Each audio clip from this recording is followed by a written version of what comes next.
আমো ভাই আমি এটা সত্যি কথা কই, রাস্তার পাগল ভালো আছে। আসসালামু আলাইকুম এভরিওয়ান, কেমন আছেন সবাই? আশা করি সবাই ভালো আছেন। আপনাদের দোয়া এবং ভালোবাসা আলহামদুলিল্লাহ আমিও ভালো আর নাই মানে আছি আর কি। সবাইকে জানাই জুম্মা মুবারক। তো আজকে জুম্মার দিনে একটা ফুল ডে ব্লগ করার যে চিন্তা করলাম, তো নামাজ কালাম পড়তে চলে গেলাম। নামাজ কালাম পড়া শেষ হয়ে এইখানে দেখি কাঙ্গা লেডি দাঁড়ায় রয়েছে। আবিরা গেলো আমার ফাঞ্জিবি ধুয়ে দিছে, মেদা গেলো দে আমার গার ফাঞ্জিবি নেই, বাপ্পিটা গেলো আমার ফাঞ্জিবি ধুয়েছে। আর বকরি যাই হোক, বকরিটা বেশি বিনোদন পাইছি। আর এদিক দিয়ে হলো আবিরা কইতাছে আমরা কেউ ফাঞ্জিবি গিফট করে না, ফাঞ্জিবি না। আমি উঠতে গেলাম আমার ফাঞ্জিবি বহুত আছে কিন্তু কেউ গিফট করছে না, নিজের টাকা দিয়ে কিনছি। এটিতে ব্যবসা করেন ছোট থাকতে মসজিদে যাইতে মানছে জুতা মোতা চুরি করে বাচ্চা দেখি তোর মা বুঝি ধরে দিত কই যাবে না মসজিদে জুতা রাখি আছে কিনলে চুরি করে আনছ। এটা আমার বন্ধু নীলের অভ্যাস ছিল, ওর নামটা আমার পড়ছে। ভাই আমি এটা সত্যি কথা কই, রাস্তার পাগল ভালো আছে। আমটার লগের এক ভাই আছে এত রাস্তার পাগল তো মানে এত পরিমাণে খারাপ, 10 গুণ পাগল। এত ছুটতে পাগলটা এই প্রমাণ এটা দেখবেন নি।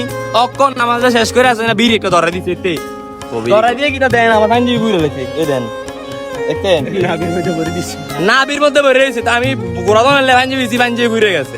কোন লেভেলের পাগল একটু কমেন্ট করেন এতে। তো এত পরিমাণে গরম, ঘরের মধ্যে আইয়ে চিটতে হইতে গেছি, মাঝে আবার মনে করলাম আমি মরে গেছি, না মরছি না, মরলে বিনোদন দিব কেটা। যাই হোক নিজের একটু দেয় নিলাম আনার মধ্যে। গায়ে আজ জুম্মার নামাজের দিন আমলো একটু বিনোদন লন যা। হ্যাঁ এতে আমি এক জোড়া জুতা যে আমর গমু যে নামো আইসক্রিম আমো কিরা করো? আরে বেডি আজ তো আমি একটা জোড়া জুতা পাইছি, রাস্তাত পাইছি। আজকে কি বার? শুক্রবার। ও আমরা রাস্তার দুটা পাইছেন যাত্রা বাচ্চা যাচ্ছু কোন আই রে বুঝতে লাইছো দাগ দাগ গাছ বুঝতে লাইছে।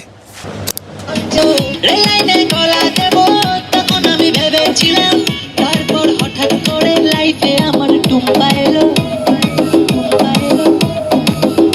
ও টুম্পা সোনা দুটো হাম্পি দেনা, আমি মাইরে বলছি আর বহুতক্ষণ গান উঠলাম হেদি হেরুম থেকে আম্মু কইতেছে এই অতাদের বাচ্চা ভাত খাইতে লগে লগে ভাতের ফাইলা টাইলা লয়ে বয়ে গেলাম। আর আজকে রেসিপি ছিল গরুর গোশত দিয়ে কাঁঠালের বিচি। কে কে খেয়েছেন অবশ্যই কমেন্ট করে জানান। বিকাল টাইমে বের হয়ে গেছি রাব্বি আর আমি, তারপর আটটা কইতেছি ভাই কিছু ভিডিও লন যা পরে ওয়েদার দিয়ে সেরা আবার আমরা সেরাটা একটু দেয়া লইলাম। দেন শাহরুখ খান সালমান খানের মতো লাগতেছে। যাই হোক মেয়েরা ক্রাশ খেয়েও না। এদিক দিয়ে বাপ্পি কাঙ্গালের মতন বয়ে রয়েছে আর কাঙ্গালে টোকাইয়ের মতন বয়ে রয়েছে। এই দেন কাঙ্গালের মনে করছে এদের থাপর দেবো এত ধরিম করে লাভ দিয়ে উঠছে ধর মারে বাপ। এদিক দিয়ে দেখতেছি বাপ্পারা ছবি তুলতেছে, তো আমিও এদের ছবির কয়েকটা ক্লিপ লইলাম। কাঙ্গালে ওইটা কইতাছে কালকে রাতকে হেতারে এমন ফিডে ফিরছিলাম, বকরিরে ফিডে দিছিল আর কি। বকরিও হেতারে দিছে, দুইজনে ফাইটা ফাইটি লড়াই আছিল। বকরিরা কইতাছে কাঙ্গালে নাকি সিরিয়াসলি হয়ে গেছে, সিরিয়াসলি লইলেছে। যাই হোক সিরিয়াসলি লইলেছে। কাঙ্গালে বকরিটা কইতাছে তোর যদি আমি ধরতাম তুই আইসে দিগির ফের আইতে তিন। যাই হোক আপনাদের মাঝে জিনিসগুলো শেয়ার করলাম, কেমন লাগছে অবশ্যই কমেন্ট করে জানাবেন। আর আজকে শুক্রবারের দিনটা আমরা সব ফ্রেন্ড সার্কেল একসাথে হই, অনেকে জব করে অনেকে পড়ালেখা করে, যার কারণে প্রত্যেক দিন একসাথে হওয়া যায় না। যারা কাঙ্গাল তারা হয় আর কি।